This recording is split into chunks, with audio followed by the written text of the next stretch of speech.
Ora, muito bem. Primeiramente, muito boa tarde a todos. Muito obrigado por estarem todos aqui. O meu nome é Francisco, vou apresentar o projeto Avaliação do Estado Atual do Conhecimento de Entomofauna do Parque das Serras do Porto. E o Parque das Serras do Porto... Isto não está... Ok.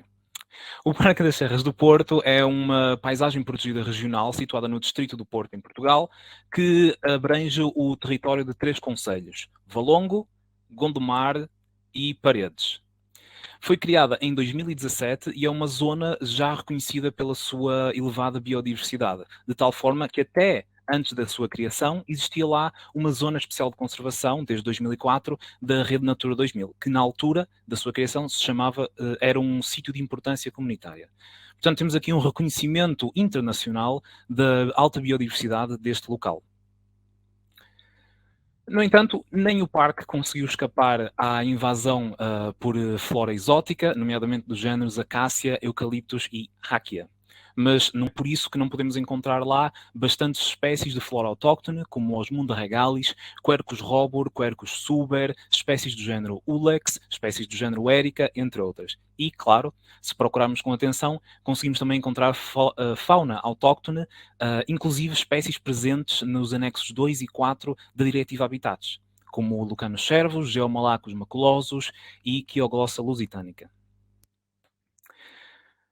No início deste projeto, foram identificadas lacunas no conhecimento da entomofauna do parque, nomeadamente no que diz respeito a uma lista completa de espécies de insetos e aracnídeos, pelo menos, mas também no que diz respeito à falta de informação sobre a ecologia, demografia, fenologia, entre outras coisas, de espécies de valor de especial conservação.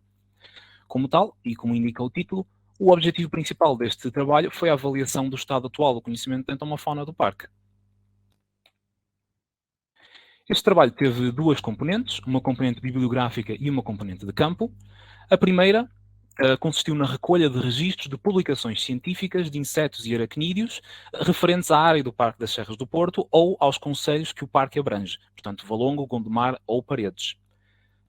A segunda consistiu simplesmente em amostragens utilizando os métodos de captura direta, armadilhagem luminosa e varrimento da vegetação com rede. Os exemplares capturados foram conservados em etanol a 96% e o material foi depositado na coleção do CBio.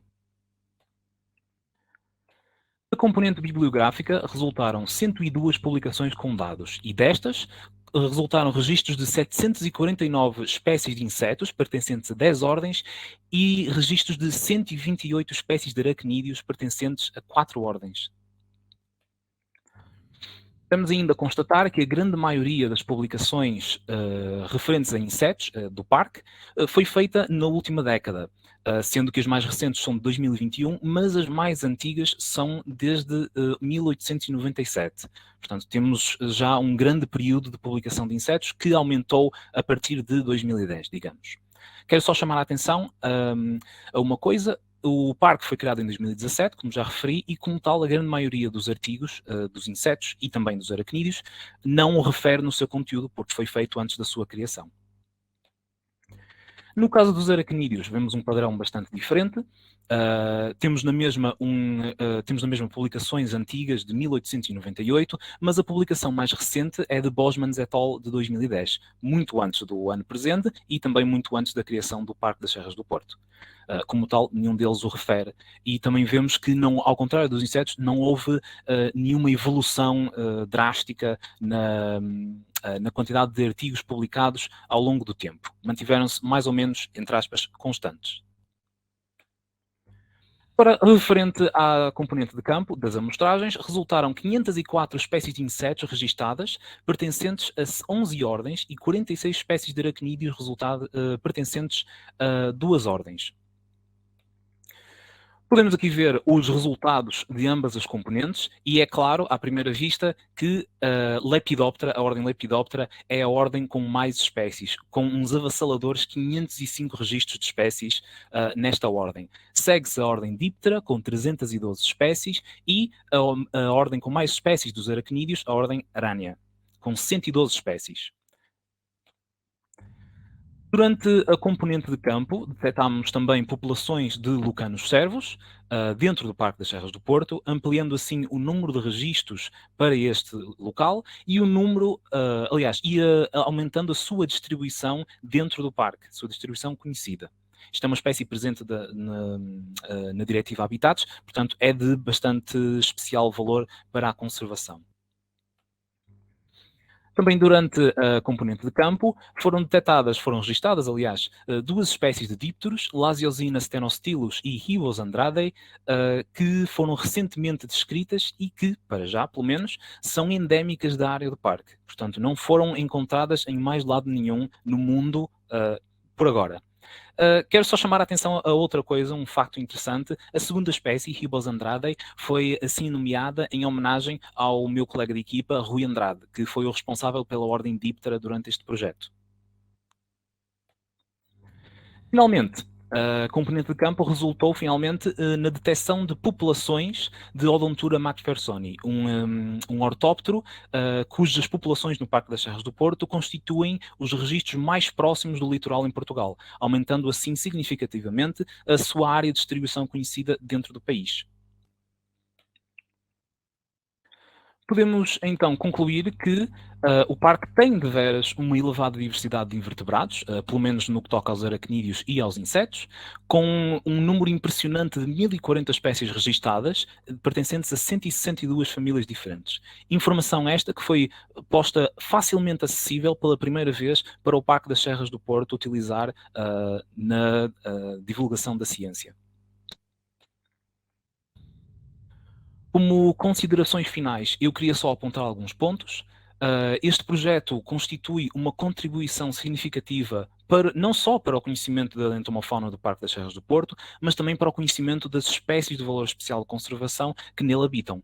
E com mais de 1 milhar de espécies descobertas, não, mas registadas recentemente num curto espaço de tempo dentro do parque, só podemos esperar que este número aumente e podemos esperar que haja muito mais por descobrir nesta área. Finalmente, quero só apontar o fantástico contraste que é a elevada riqueza de entomofauna dentro do parque versus a elevada urbanização e a pressão urbana que sofre por estar localizada em zonas densamente populadas e muito modificadas pelo homem. Não é o Amazonas, não é o Congo, mas é verdadeiramente um oásis. Por fim, queria agradecer à Associação do Parque das Serras do Porto, que possibilitou este projeto, mas também à Raquel Viterbo, a Iva Rodrigues e a Maria João Nunes, e a todas as outras associações que possibilitaram que este projeto fosse concluído. Muitíssimo obrigado a todos.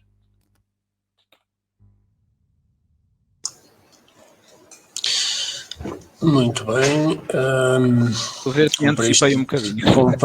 Cumpriste o tempo, sobrou ainda algum, portanto deu para recuperarmos alguma coisa relativamente àquele atraso que houve no início. Eu estive a ver e só surgiu agora uma questão do Ernestino, que diz como se encontra a renaturalização do coberto vegetal das Serras do Porto.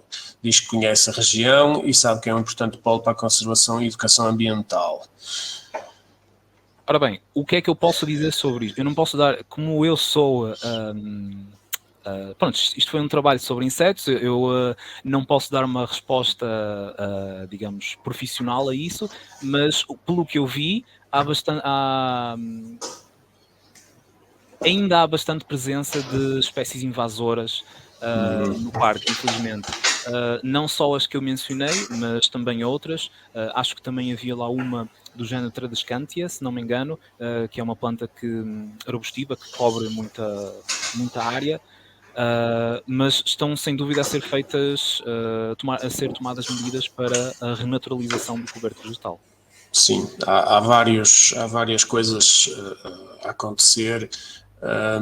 A própria compra de algum proporcionalmente pequeno, mas algum terreno, e o objetivo é, pelo menos nessas zonas, remover as espécies exóticas e promover a renaturalização em termos de plantação de espécies nativas arbóreas, estamos neste caso a falar de espécies arbóreas. Temos uma questão também da Ana Faria, que pergunta, depois da revisão da entomofauna no parque, qual é o próximo passo? E pergunta também se existem pressões humanas sobre o parque. Ora bem, vou responder primeiro à segunda pergunta, sendo que o parque se localiza está rodeado de centros urbanos. Gondomar, tanto Gondomar como Valongo, como Paredes, são distritos bastante bastante populados e, como tal, bastante poluídos, com muita ocupação de território por humanos. Portanto, há sempre pressão humana, nem que seja só a ocupação de território. Também temos a pressão das plantações de eucaliptos que rodeiam o parque, mas isso, mais uma vez, eu não estou formado o suficiente para dar uma resposta elucidante. Mas quanto à primeira pergunta, depois da revisão da entomofauna, o próximo passo talvez seja a divulgação destas descobertas das espécies que foram identificadas ao público, porque o parque tem uma ótima relação com o público, digamos assim, tem uma parte muito lúdica e é uma ótima maneira de fazer a população de Valongo, Gondomar e Paredes de os fazer mais atentos ao oásis que é o Parque das Serras do Porto, ali dentro daqueles núcleos urbanos todos. Espero que tenha respondido mais ou menos às perguntas.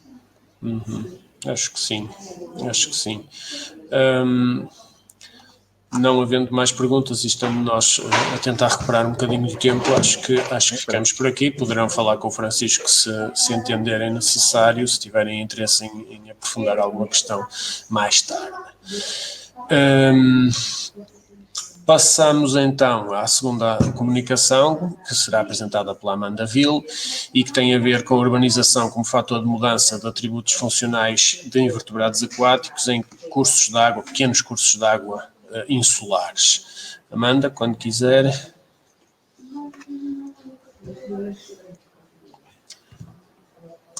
Ok. Vocês conseguem... Me avisem se vocês conseguirem ver a apresentação. Ou vocês já estiverem vendo.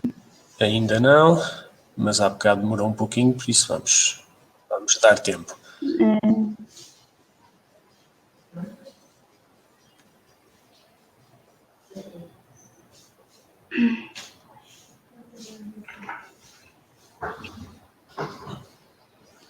Fez a seleção como há bocado? Como?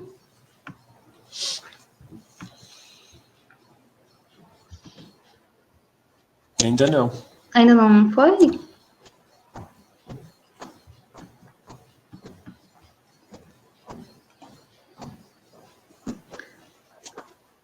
Vou tentar mais uma vez. Não quero atrasar a apresentação de ninguém. O sinal, de qualquer maneira, em termos de áudio, tem muitos cortes. Pode ter a ver com o próprio... Pode ser a conexão, sim, né? Sim. Esse nome de apresentar eu tenho.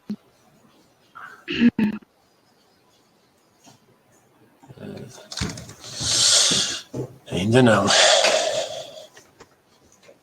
Fez o mesmo que há bocado, ok, desapareceu.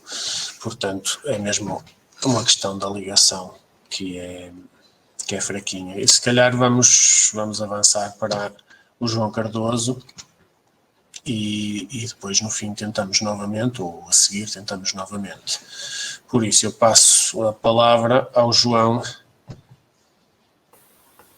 Com certeza. Pronto, vamos ver aqui então, tentar fazer agora a partilha. Já está. Todos conseguem ver? Pronto.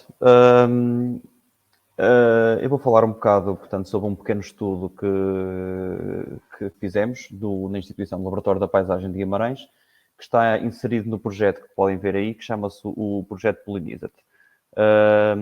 O objetivo deste... antes disso. O objetivo deste projeto é um bocado trazer, por meios de educação ambiental e de sensibilização, introduzir o problema do declínio das populações de insetos, um bocado mais focado nas populações de insetos polinizadores, dado a interferência direta que eles têm na atividade humana, por exemplo, na agricultura. E pronto, começo aqui, portanto, a falar um bocado de muitos dos exemplos de artigos que se podem encontrar sobre problemas nas populações de insetos e um declínio generalizado que existe na Europa. Em Portugal, pronto, já vai havendo alguma informação, não é nunca tão complexa como a que se encontra noutros países, como por exemplo a Alemanha, mas pelo que eu tenho, pela minha perspectiva, do que eu tenho visto, seria mais pela falta de dados anteriores para dar um termo comparativo e ter um resultado real, do que pela falta de novos estudos. Por exemplo, num destes artigos aqui, neste The Insect Apocalypse and Why It Matters, referem que, por exemplo, na Alemanha, reportam-se percas de 76% de biomassa de insetos ao longo de 26 anos. Portanto, um declínio já bastante acentuado. Passando então para este projeto, ele distingue-se em duas áreas. Uma área de educação ambiental mais ligada ao público em geral, a crianças nas escolas e ATLs, e algumas ações também com agricultores e apicultores dentro da região do Concelho de Guimarães, assim como questionários também destinados cada um à sua respectiva faixa etária, e alguns bioblitz também com a população para realmente introduzir a noção da biodiversidade que existe à volta da comunidade de insetos polinizadores na região. E depois a parte de investigação, que é que eu vou falar agora mais à frente, que aí sim seria um estudo da comunidade dos insetos polinizadores em ecossistemas diferentes, também dentro do Concelho de Guimarães. A parte de educação ambiental mostra aqui dois exemplos de atividades que fizemos, atividades dentro da nossa instituição, em que crianças puderam ver alguns insetos à lupa e fazerem construção de hotel de insetos e outras atividades lúdicas, e assim também como atividades que se fazem nos parques da cidade, relativamente à captura de insetos e à observação da natureza. Aqui mais alguns exemplos. Isto foi, portanto, uma atividade que houve nas hortas comunitárias da cidade, em que as crianças puderam fazer bombas de sementes, ou seja, aquelas bolinhas que estão ali à esquerda de terra e argila, com uma coleção de sementes de herbáceas autóctones, que atiras e onde elas caem, pronto, seria um tufo de plantas nativas da região. Agora para a parte de investigação, nós seguimos um bocado a metodologia deste artigo, a metodologia de recolha de espécies, que foca-se na criação de armadilhas coloridas com copos que atraiam insetos que imitam as cores das flores e atraem assim os insetos. Os locais que foram selecionados é a Veiga de Creixomil, que é uma zona de muita exploração agrícola. O terreno em questão utilizado, que é o que podem ver aqui, é um terreno inculto, está rodeado de território agrícola, mas o terreno em si não está a ser plantado. Tem também o Parque da Cidade de Guimarães. Esta fotografia não faz muito jus, porque é mais para mostrar a diversidade da flora que existe em algumas zonas do parque. E o sopé da Montanha da Penha, mais especificamente da rota da biodiversidade que existe nesta montanha. Tem aqui uma pequena lista das principais plantas que foram encontradas nos 3 sítios. Parte dos resultados que obtivemos também é que, apesar de serem contextos de locais relativamente diferentes, a fauna presente é muito semelhante. Ou seja, há muitas espécies repetidas entre as diferentes áreas e, nesse aspecto, para chegar a uma conclusão mais específica, o estudo teria de ser maior e mais prolongado do que o que nós fizemos. Portanto, não vou aqui falar em diferenças na vegetação. Agora, passando, portanto, ainda à metodologia, pronto, podem ver aqui os copos foram pintados com copos de papel, pintados com uma cor fluorescente. Nós, no nosso caso, usámos 3 cores: azul, em branco e amarelo. E eles foram colocados em transepto nos locais, alternando sempre as 3 cores. Depois, na recolha das amostras, cada trio de cores representa uma réplica e 4 réplicas por cada local ao longo de um mês. Depois, por último, a observação dos insetos à lupa, que tem um exemplozinho de uma vespa crisálide, penso, eu não me lembro agora do nome do cor, extremamente colorida e agradável a ver à lupa. Falando mais em resultados, pronto, aqui mostra um bocadinho a riqueza de famílias de insetos polinizadores, já falando de insetos, e a abundância também. Neste aspecto, não existe muita diferença do número de famílias em riquezas ou abundâncias nos 3 locais. Eles apresentam todos valores muito, muito semelhantes. Vemos que ali em abundâncias da zona da Veiga, uma zona agrícola, pode ter uma média de indivíduos um bocadinho mais pequena, mas ainda assim não chega para ser significante. Aqui é que já vemos alguma diferença, em que nós separamos os resultados por ordens, e eu aqui, portanto, dentro da Hymenoptera tem ali assim a Antófila, porque eu separei as abelhas, portanto, a Antófila, do resto dos Hymenoptera. E ao compilar assim os resultados, existe aí uma forte diferença significativa entre as ordens, em que a ordem Antófila das abelhas, portanto, domina geralmente as recolhas que fizemos, e seguida de Diptera. Dentro dos outros Hymenopteras ainda também apresentam uma quantidade bastante razoável, e Coleoptera foi a ordem que menos apareceu. Devem estar aqui a estranhar, por exemplo, porque é que não está aqui representado a ordem Lepidoptera, que também são um dos polinizadores primários, e a resposta é muito simples: elas não apareceram em nenhuma das colheitas, das amostras. Elas existem nos campos, nós conseguimos vê-las e conseguimos capturá-las por outros métodos, mas elas não foram atraídas pelos copos, e essa parte não tenho muito conhecimento acerca de porque é que isso funcionou assim ou não. Por último, pegando aqui dentro, e é um dos resultados também que depois quero falar mais, que dentro da Antófila, do grupo das abelhas, notamos que existe uma abundância muito maior neste caso, as famílias Melitidae e um pouco também Halictidae e Megachilidae. Em relação, aqui está só a Apidae como família, mas eu queria mais falar da abelha do mel da Apis mellifera. Ou seja, parte disto também serve um bocado para mostrar, porque em termos de conhecimento geral, da população geral, quando se fala em polinizadores, a primeira coisa que vem à cabeça é a abelha do mel e as colmeias dos apicultores. Mas nos sítios que nós recolhemos, que não têm presença de apicultura nas imediações, e vemos que nestas zonas realmente a abelha do mel tem uma percentagem muito, muito menor comparado com... Não sei se o João recebeu a mensagem em 2 minutos. Okay. Está quase a acabar. Em comparação com as abelhas selvagens que vemos aqui, a abelha do mel é apenas uma pequena fração da comunidade. Depois, pronto, este gráfico também é para a segunda ordem mais encontrada, que serão as dípteras, e não há assim muitas diferenças significativas. Vemos apenas que a família Tachinidae é a mais cosmopolita, que aparece em 30 das réplicas, em comparação com outras famílias, se calhar mais associadas às flores e à polinização, como a Syrphidae e Bombylidae, que não apareceram mesmo assim em tanto número como a Tachinidae. Lá está, uma espécie mais cosmopolita, também mais fácil de encontrar.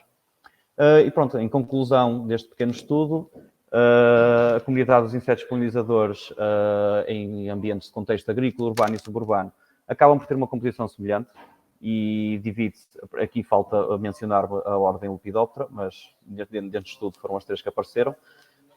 A tribo Antófila, como seria de esperar das abelhas, representa a maior proporção da comunidade, seguida de Diptera, que é uma espécie muito abundante e cosmopolita. E, por último, a abelha do mel, a Apis mellifera, representa uma porção muito diminuta da comunidade, fora das regiões com presença de apicultura, e são as famílias das abelhas selvagens e solitárias que representam a maior fatia desta comunidade. E, enfim. Muito bem.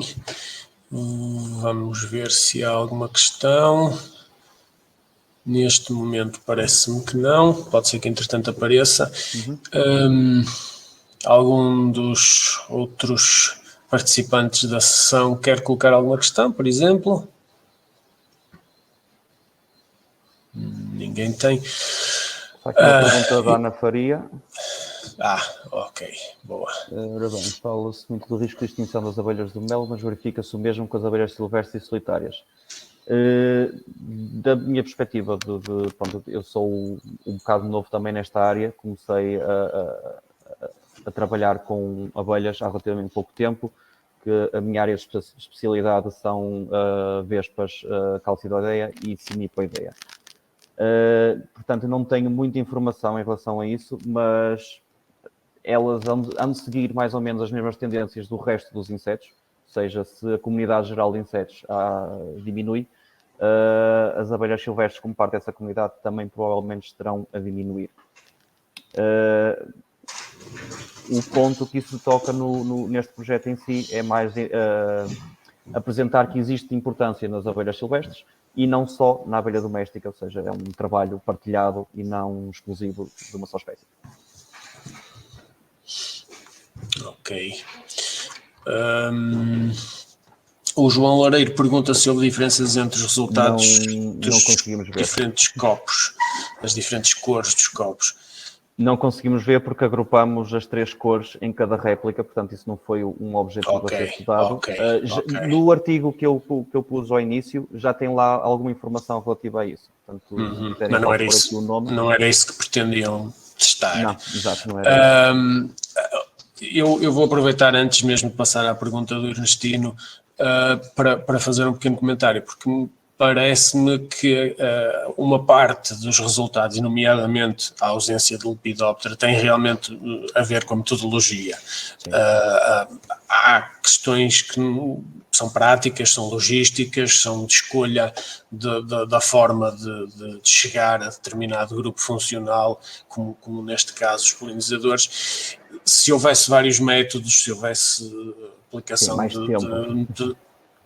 os resultados seriam sempre mais abrangentes, mais completos ou mais daria para chegar a uma diversidade maior, mas aqui realmente a mim chama-me a atenção a diferença que o João já em parte tocou no assunto, a diferença entre abelhas selvagens e abelha do mel. Se estivéssemos a falar de zonas onde há exploração apícola, onde há apiários por perto, o resultado com certeza que seria diferente. Mas o vosso objetivo também não era esse, também era ver naquela zona. Quantas espécies é que no total de abelhas selvagens, no conjunto das várias famílias, foram encontradas?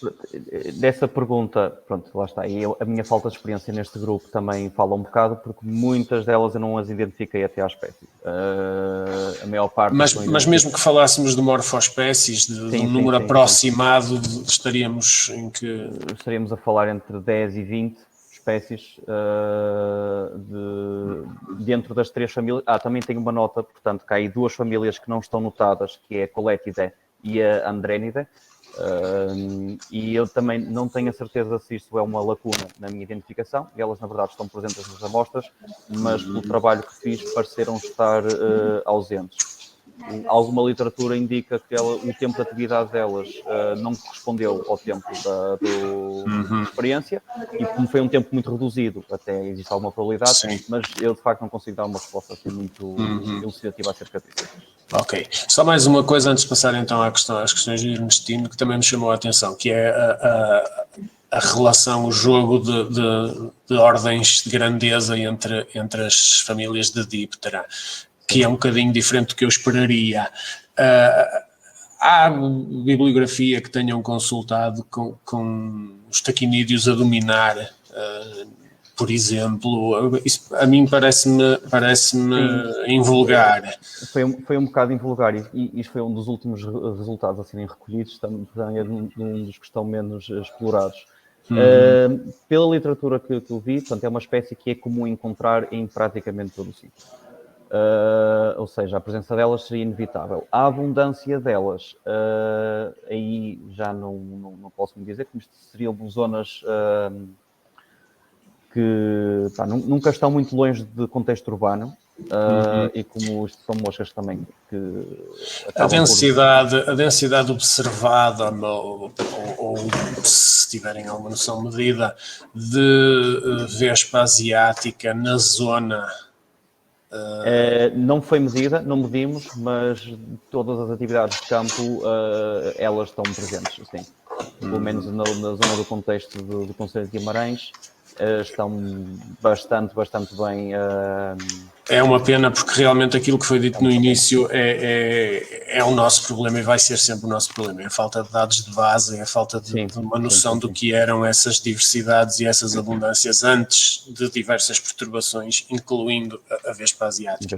Guimarães fica na zona do país com vespa asiática há mais tempo estabelecida, com maiores densidades, mas nós não sabemos como é que eram as coisas antes. Pois, isto fica um bocado um trabalho de, apesar de ser pequeno, já há algum termo de comparação para trabalhos futuros. Ok, então mesmo só para acabar, o Ernestino pergunta se a comunidade escolar mais básica, presumo que se refira a mais jovem, está a par da importância dos polinizadores e o que dizem os manuais escolares sobre os polinizadores. O que dizem os manuais escolares? Não sei, porque, bem, já não ando na escola nesses ciclos primeiro, não estou por dentro de como é que andam os manuais escolares. O Ernestino diz primeiro e segundo ciclos, alarga. As crianças nessa faixa etária já têm uma noção bastante complexa do que é o problema, inclusive é de conceitos mais avançados, como espécie invasora e outros problemas ecológicos. Muitos podem não perceber a consequência disso, normal, mas pelo menos introduzidos ao tema e com a noção de existe alguma coisa... De que há um problema. De que há um problema, a grande maioria diria que sim. A parte dos questionários também vão elucidar isso, ainda não tenho essa parte dos dados, mas para já parece-me que as crianças já estão bastante bem educadas acerca disso. Muito bem. Perfeito. Bem, obrigado a quem colocou questões, obrigado ao João. Vamos passar, então, uma vez que continuamos a não ter a Amanda presente, vamos passar à comunicação do José, que tem um título muito longo e, portanto, eu deixo a ele apresentar o trabalho, começando pelo tema. Passo então a palavra ao José. Buenas tardes, boa tarde. Voy a pasar a compartir la presentación, esperemos que funcione.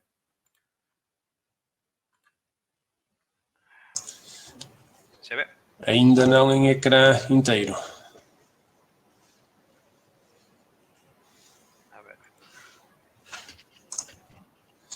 Não está em ecrã inteiro, tem que escolher a janela em que já está a apresentação ativada para ecrã inteiro. Tem que primeiro colocar em ecrã inteiro no PowerPoint e depois escolher essa janela.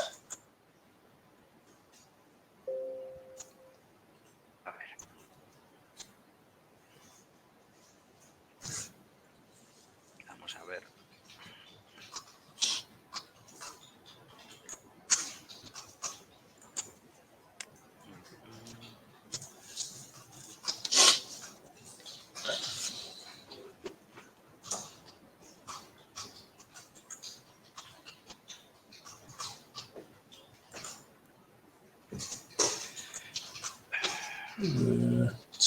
Está igual. ¿Ahora? ¿Y cuál puede ser el problema? Ok, é ir ao PowerPoint, carregar em F5 para começar a apresentação e depois é que faz a partilha escolhendo essa janela. A ver.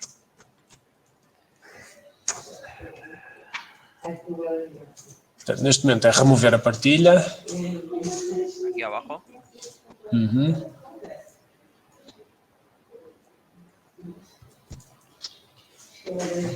¿Se ve? Ainda está ainda estamos a ver a janela do PowerPoint com os slides do lado esquerdo, ainda não está em ecrã inteiro. Está en modo completo. Mas não foi essa a janela que foi partilhada. A ver.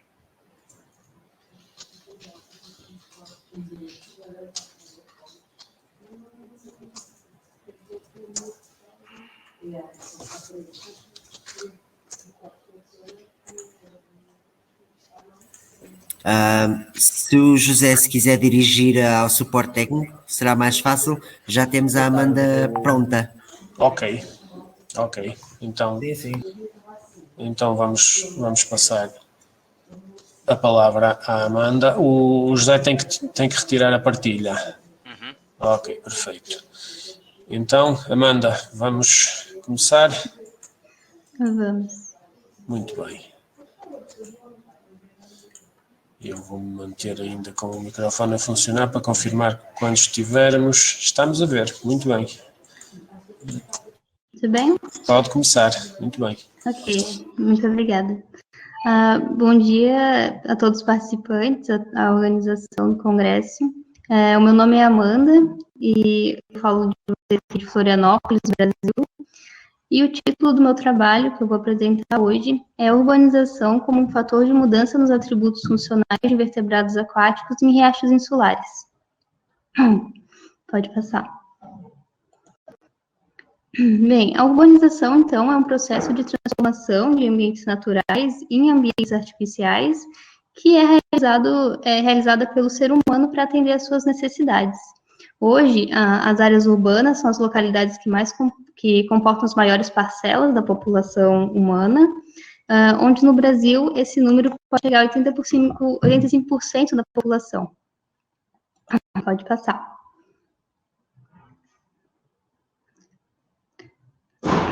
Essa tem sido também, então, a realidade de Florianópolis. Florianópolis é a capital do estado de Santa Catarina, que é um estado pertencente à região sul do Brasil, e é reconhecida como um dos principais destinos turísticos do país, principalmente durante o verão. Pode seguir. Nos últimos anos, Florianópolis tem experimentado uma rápida taxa de urbanização, o que vem resultando em uma significativa mudança na sua paisagem natural e também impactando fortemente seus ecossistemas aquáticos. Dessa forma, pode seguir, o objetivo desse trabalho foi, então, responder quais os efeitos da urbanização sobre a comunidade aquática e os seus atributos funcionais em Riacho de Florianópolis. Sendo mais específica, a gente quer entender como que as alterações nas qualidades físico-químicas dos riachos, causadas pelo tipo de uso do solo, impacta a abundância, riqueza e diversidade funcional da comunidade de invertebrados aquáticos, o que, consequentemente, acaba afetando o funcionamento dos ecossistemas. Pode passar. A nossa área de estudo foram 4 bacias da ilha de Florianópolis, onde as bacias da região norte se encontram em estágio avançado de ocupação e urbanização, enquanto que a região sul possui uma maior taxa de preservação da vegetação original e uma menor taxa de urbanização. Pode seguir. Sendo assim, para esse estudo foram utilizados uma mistura de detritos foliares coletados numa zona ripária de um riacho inserido em área preservada. Essas folhas, então, foram secas ao ar livre, pesadas e inseridas em litter bags. As litter bags foram incubadas em riachos inseridos em regiões de área de floresta, rurais e urbanas, e após um período pré-determinado, os litter bags foram, então, recolhidos e levados para o laboratório. E no laboratório, a comunidade de invertebrados aquáticos foi, então, separada, identificada e analisada quanto aos seguintes atributos funcionais. Pode passar. Os atributos funcionais, então, que a gente analisou nessa comunidade foram o hábito alimentar, o tipo de respiração, o tipo de locomoção, o formato do corpo e a flexibilidade do corpo, onde cada atributo funcional possui o seu set de modalidades. Pode seguir. Agora, passando para os resultados, antes de começar a explicar, eu quero apontar aqui que nesses primeiros gráficos de Boxplot, é que quando diferenças significativas foram encontradas, né, quando o valor de P da análise de variância foi menor que 0,05, foi então realizado o teste de Tuck, que é um teste que permite ver onde está a diferença entre os resultados das análises. O resultado do teste de Tuck está sendo representado, então, pelas letras minúsculas em cima de cada box plot. As letras diferentes, então, denotam diferenças estatísticas, e as letras iguais mostram que não há uma diferença estatística.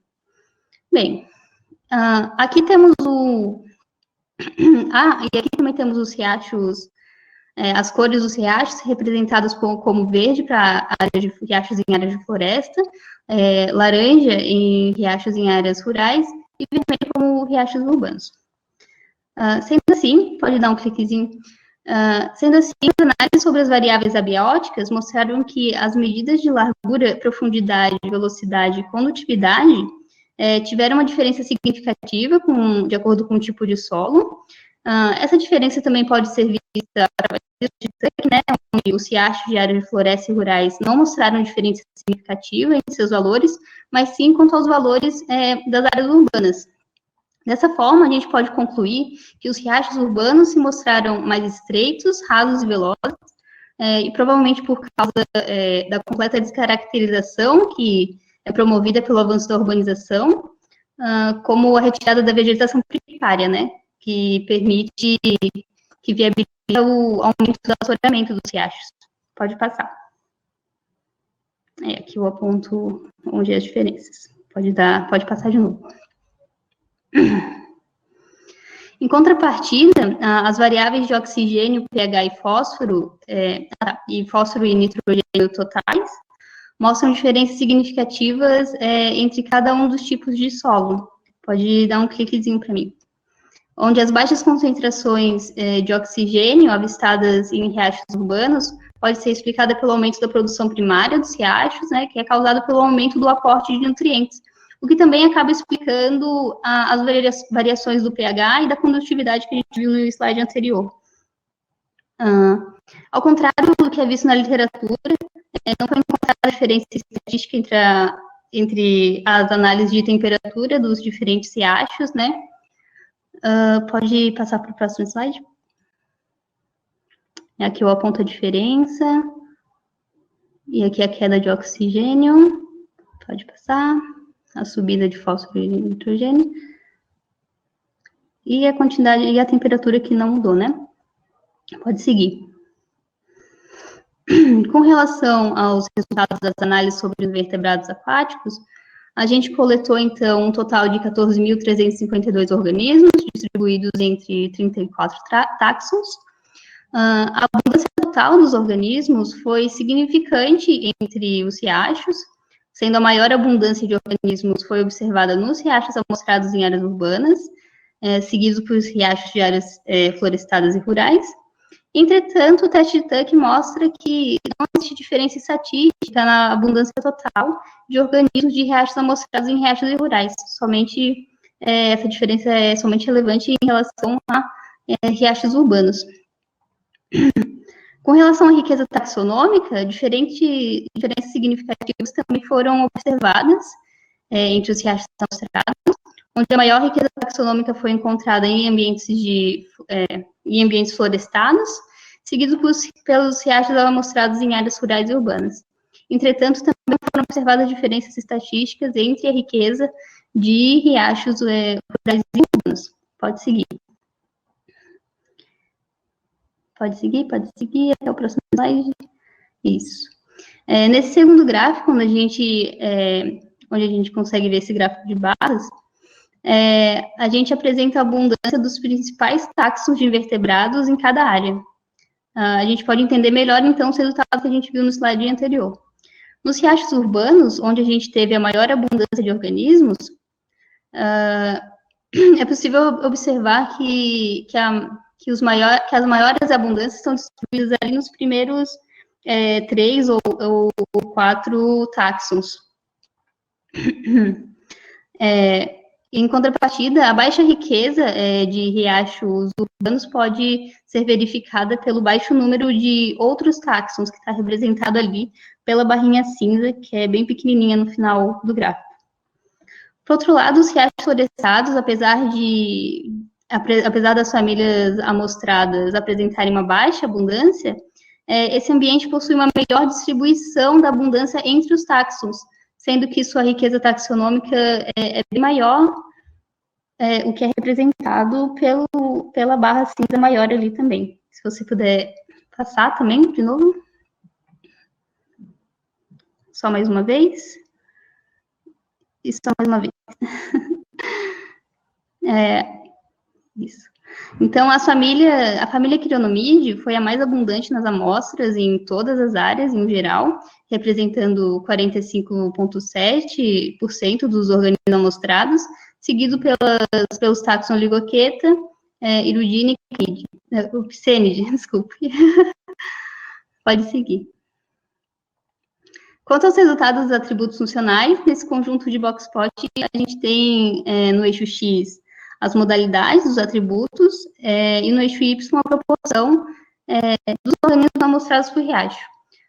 O hábito alimentar mais frequente entre todos os riachos amostrados foi o dos organismos coletores catadores, onde a maior proporção de organismos com esse hábito alimentar foi observado nos riachos inseridos em áreas rurais. No riacho inserido em áreas de floresta, além de organismos com hábito alimentar de catadores e coletores, foi possível observar também uma alta abundância de organismos de hábito alimentares predadores, fragmentadores, filtradores e coletores. Se puder passar para mim, clicar uma vez. E já pode passar mais 2 vezes também. Quanto ao tipo de respiração, os resultados demonstraram que no riacho florestado, a maior proporção de organismos apresentou respiração do tipo branquial. Por outro lado, os riachos inseridos em áreas impactadas, a maior proporção de organismos apresenta respiração do tipo tegumentar, como a gente está sinalizado ali. Pode seguir mais uma vez? Porque quanto ao tipo de locomoção, os resultados demonstraram que todos os tipos de riacho apresentaram a maior proporção de organismos do tipo de locomoção rastejante cavador. Pode passar para o próximo. Em relação ao formato do corpo, organismos com formato do corpo cilíndrico também representaram as maiores proporções em todos os riachos, onde a segunda modalidade de formato de corpo mais abundante foi o de tipo de corpos achatados, com a maior abundância de organismos encontrados em riachos de floresta, seguidos pelo riacho rural. E para finalizar aqui, a gente vai falar do atributo de flexibilidade, onde os organismos com corpos de alta flexibilidade foram os mais abundantes também em todos os tipos de ocupação de terra. No entanto, o riacho florestado apresenta uma abundância maior da modalidade baixa e média flexibilidade, quando a gente compara com os outros riachos amostrados. Então, é importante a gente observar que, de uma maneira geral, os riachos florestados apresentaram uma maior abundância de modalidades dos atributos funcionais, quando comparado a riachos impactados. Pode passar. Sendo assim, a gente conclui, pode passar mais 1 e 2. Isso. A gente conclui que os resultados obtidos mostraram que a urbanização atua como um filtro ambiental, porque ela promove a seleção de características, que são os atributos funcionais, né, que conferem aos organismos de maior resistência para lidar com os efeitos das perturbações ambientais. Pode seguir. Essa foi a minha apresentação. Muito obrigada pela atenção. Desculpa a baixa conectividade.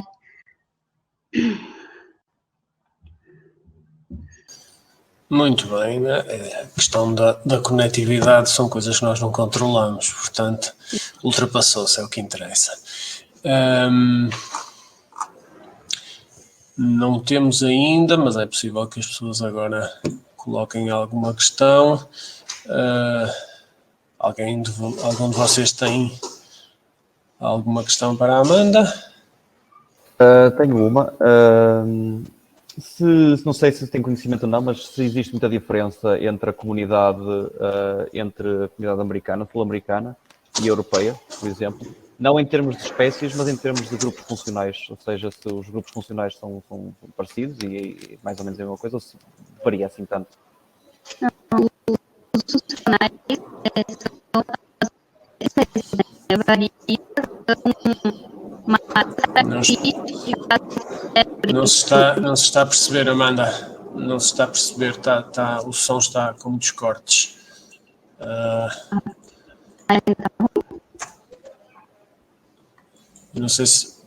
Não sei onde tem o microfone.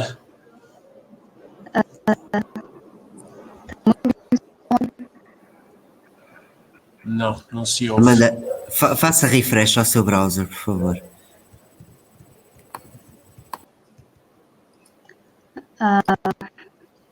Eu posso responder as perguntas depois, pode dar uma mensagem e depois eu Pois. respondo.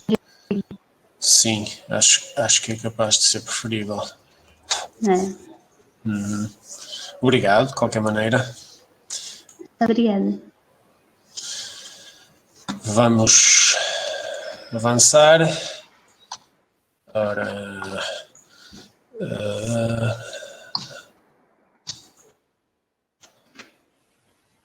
vamos pasar então agora sim para o José Gómez.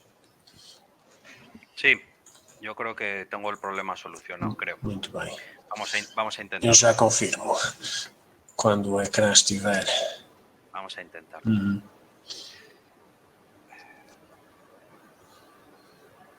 A ver. E eu tenho aqui um díptero que também decidiu vir ao Congresso de Entomologia. Ora. ¿Ahora? Perfecto. Perfecto. Muy bien, bueno, pues disculpas por el problema y bueno, voy a comenzar la presentación que lleva por título Estructura y diversidad de las comunidades de parasitoides asociadas a gallas de cinípides sobre plantas herbáceas en la península ibérica, que concretamente lo vamos a centrar en el centro peninsular. El sistema de estudio en el que se basa este trabajo, esta comunicación, es bueno, pues las comunidades que versan en torno a las avispas de las agallas, concretamente aquellas que hacen agallas en plantas herbáceas, en plantas anuales. Se trata en la base de un sistema tritrófico, es decir, que comprende una planta, un insecto fitófago que se alimenta de la planta y un insecto parasitoide que se alimenta a su vez o que parasita de alguna manera ese insecto fitófago, ese insecto gallícola que hace agallas directamente sobre esa planta. En cualquier caso, a veces pueden aparecer hiperparasitoides, es decir, parasitoides que parasitan tanto al insecto gallícola, al fitófago, como al insecto parasitoide de primera generación. El diagrama, de alguna manera, aunque puede parecer relativamente complejo, representa de alguna manera esto que acabo de explicar, ¿no? Como un insecto lleva a cabo una agalla en una planta concreta y sobre ese insecto pues, existe alrededor en torno a una comunidad de parasitoides y de hiperparasitoides que dependen a su vez de este insecto. Concretamente, Cinípide, que es bueno, la familia que abarca o que engloba estos insectos, digamos que es un caso ciertamente atípico dentro de la superfamilia en la que está englobada, que es Cinipoidea, ¿no? De todas las 5 familias que tiene Cinipoidea, Cinípide es la única que se comporta de forma fitófaga. El resto son todos parasitoides de insectos solometábolos, Iválide, Fillítide, Leopteride y Austrocinípide. Concretamente, Cinípide, aparte de ser fitófago inductor en agallas, a veces incluso se puede llegar a comportar como inquilinos dentro del tejido de esta agalla, no obstante desarrollando fitofagia, incluso a veces como inquilinos letales, es decir, que son capaces de acabar con el fitófago original, con el gallícola original, de alguna manera pues consumiendo el tejido de agalla y evitando que éste lo consuma. Tenemos alrededor de unas 1.400 especies a nivel mundial y 140 en la península ibérica. Concretamente, de todas las tribus que existen dentro de Cinípide, aquí coloco la última actualización de Ronquis y colaboradores del 2015, a nosotros nos interesa Ailacini sensu lato. Ailacini sensu lato aglutina a su vez 4 tribus, Ailacini sensu stricto, Diastrophini, Phanacidini y Auladecini. Concretamente, cada una de ellas se ha especializado en desarrollar o inducir agallas en grupos concretos de plantas herbáceas, de plantas anuales, aunque hay una excepción en lo cual, bueno, que ahora veremos que desarrollan agallas en arbustos. En cualquier caso, Ailacini, que aglutina en la península ibérica 3 géneros, Ailax, Barbotinia y Iraela, induce agallas en papaveráceas, en amapolas. Diastrofini lo hace en rosáceas, concretamente hay 2 géneros destacados en la península ibérica, Diastrophus y Sestophanes. En el caso de Fanacidini, las agallas van a ser inducidas en asteráceas, en compuestas, a partir de esos 2 géneros, el género Phanacis y el género Timaspis, y Aulacideini, que sería de alguna manera la tribu más abundante, el grupo más abundante, induce en 2 familias de plantas distintas, en asteráceas, al igual que Fanacidini, y en labiadas, en lamiáceas. Concretamente hay 4 géneros en la península que son interesantes para esta comunidad, que son Aulacida, Isocolus, Lipostenes y Neailax. La comunidad de parasitoides, sobre todo, dentro de este sistema tritrófico, se basa en, bueno, pues en esta superfamilia Calcioidea. Estamos hablando de una de las superfamilias pues más grandes dentro de Hymenoptera, con 22.000 especies, aglutinados en 2.050 géneros, y sobre todo, la mayor parte de ellos, aunque alguno va a tener algún comportamiento de tipo fitófago, casi todos van a ser parasitoides de insectos holometábolos y heterometábolos. ¿Qué es lo que se pretende estudiar y por qué? ¿Cuál es el motivo de estudiar este sistema? Bueno, pues concretamente porque la fauna ibérica está muy poco estudiada. Concretamente, en algunos casos, sobre todo las de agallas de cinípidos, sí que hay algo más de conocimiento porque realmente la colecta es más sencilla. Cogiendo de alguna manera la agalla uno puede obtener el parasitoide y las colectas se hacen, digamos, como más eficaces. Hasta la fecha hay unas 194 especies distribuidas en 38 géneros en el paleártico. Fíjense que no es una diversidad muy grande la conocida en el paleártico occidental, de las cuales unas 122 están descritas en el ámbito ibero-balear. ¿Cuáles son los objetivos de este trabajo? Bueno, pues caracterizar de forma analítica la comunidad de parasitoides asociadas a agallas de cinípido en plantas herbáceas, analizar los patrones de diversidad y de abundancia dentro de esta comunidad de manera complementaria y comparativa, tanto por tribus como por familias de plantas hospedadoras, para ver si de alguna manera hay una relación directa entre la planta y el tercer nivel, es decir, el nivel parasitoide, y analizar, parametrizar y comparar los patrones directamente de consumo, de conectancia, a través de las redes de parasitoidismo dentro de estas comunidades. La metodología, bueno, pues realmente esto es una especie de aproximación preliminar pues a un estudio que se lleva haciendo bastantes años y que de alguna manera lo que pretende es ir implementando de manera sucesiva un mayor número de acopio de datos en toda la península ibérica. Fíjense que estamos hablando de transectos desarrollados entre el año 82 y el año 2010, o sea, estamos hablando casi de 30 años de transectos. Estamos hablando de momento de unos 500 transectos en 117 localidades diferentes que han sido muestreadas varias veces, aglutinando 27 provincias de España, ¿no? Dentro de cada uno de estos transectos se han cogido un número aleatorio de agallas que han sido llevadas al laboratorio. Algunos de estos resultados ya han sido publicados de manera preliminar en algunas publicaciones, en algunas tesis y catálogos, pero como digo, de manera continuada se pretende seguir con este estudio para ir incrementando la cantidad de datos y poder tener, digamos, un conocimiento más exhaustivo de las relaciones ecológicas en esta comunidad. Digamos que el proceso, el proceso consiste fundamentalmente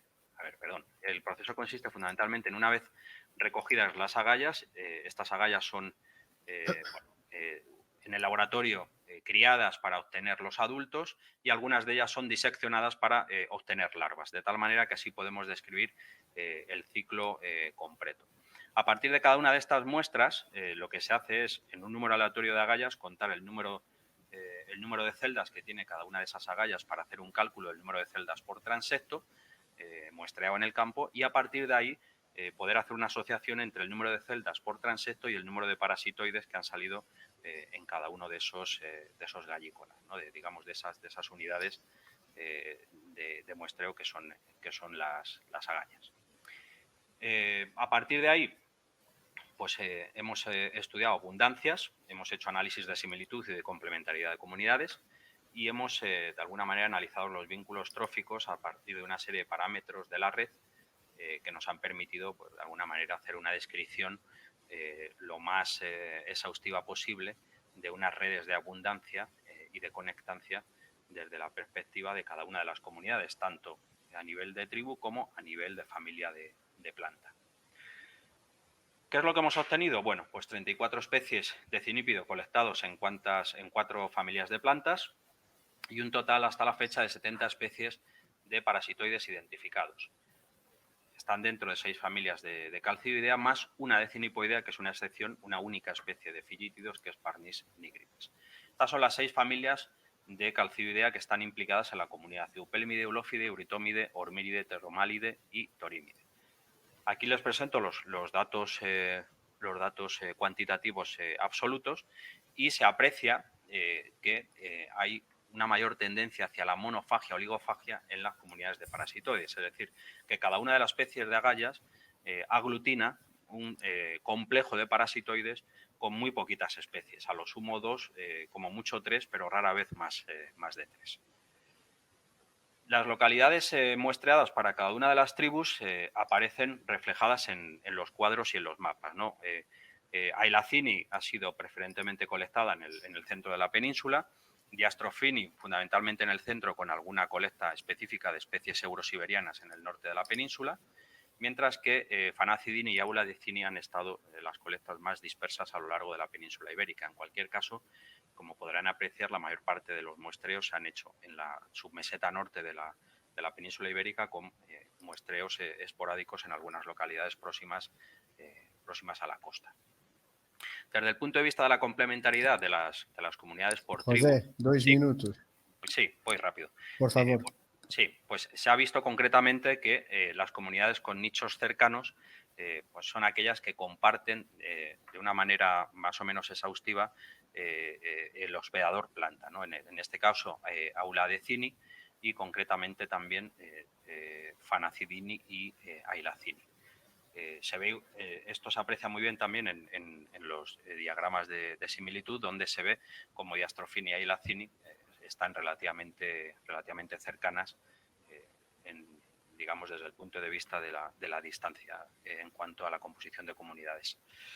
En cuanto a la complementariedad, pues tan solo en el caso de las asteráceas y las papaveráceas tenemos un grado alto de complementariedad entre comunidades, es decir, que comparten un grado relativamente grande de parasitoides en relación al resto de comunidades. Aquí están las redes cuantitativas. Esta sería la red total. Vemos concretamente cómo la conectancia, el anidamiento y la densidad de link nos permiten apreciar lo que hasta ahora hemos explicado, el alto grado de monofagia, estenofagia que tiene esta comunidad en relación a otras comunidades de cinípidos gallícolas, como son las vinculadas a Quercus. Y esto también es apreciable si lo hacemos solamente con la red de parasitoides vinculados a agallas en asteráceas y en el caso de las redes de parasitoides vinculadas a las papaveráceas. Como conclusiones finales y de manera preliminar, bueno, pues son fundamentalmente los euritómidos y los torímidos digamos, las familias que más abundan en estos complejos de parasitoides. Los eupélmidos presentan un alto grado de polifagia cuando aprecian y, por tanto, digamos que la responsabilidad de la polifagia caería sobre esta familia. Se trata sobre todo de comunidades de parasitoides idiobiontes con un alto grado de monofagia y estenofagia, con un grado de complementariedad relativamente bajo, es decir, no comparten muchos parasitoides entre las diferentes agallas, salvo en algunos casos en los que la familia de planta es compartida. Y en este caso, en este tipo de redes, queda demostrado que la conectancia no nos aporta digamos, un nivel alto de información en respecto a la complementariedad, en la medida en que son, digamos, comunidades muy monofágicas y estenofágicas. Por último, las agallas de las especies emparentadas evolutivamente a través de la planta y ecológicamente por el nicho presentan un alto grado de similitud en sus comunidades de parasitoides. Muchas gracias. Obrigado. Vamos ver. Vamos ver se há questões.